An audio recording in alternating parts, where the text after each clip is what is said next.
Matematik tahun 3 muka surat 98 tolak masa. Soalan 1 tolak.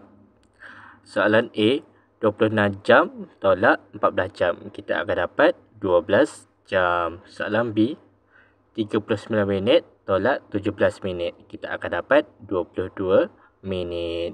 Soalan C 60 saat tolak 33 saat. Kita akan dapat 27 saat. Soalan D 45 jam 52 minit tolak 27 jam 10 minit. Kita akan dapat 18 jam 42 minit.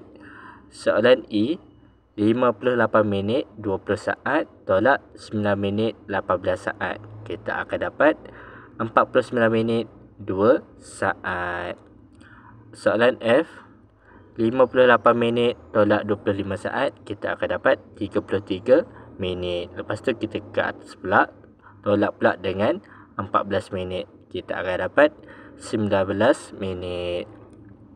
Soalan G 32 jam tolak 16 jam. Kita akan dapat 16 jam. Lepas tu tolak pula dengan 2 jam. 16 tolak 2, kita akan dapat 14 jam. Soalan H 49 minit 48 saat tolak 10 minit 48 saat. Kita akan dapat 39 minit 0 saat.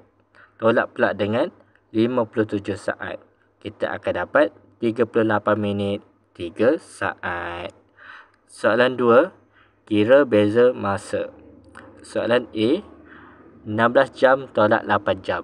Kita akan dapat 8 jam. Soalan B 60 saat tolak 25 saat. Kita akan dapat 35 saat. Jadi ini adalah jawapannya.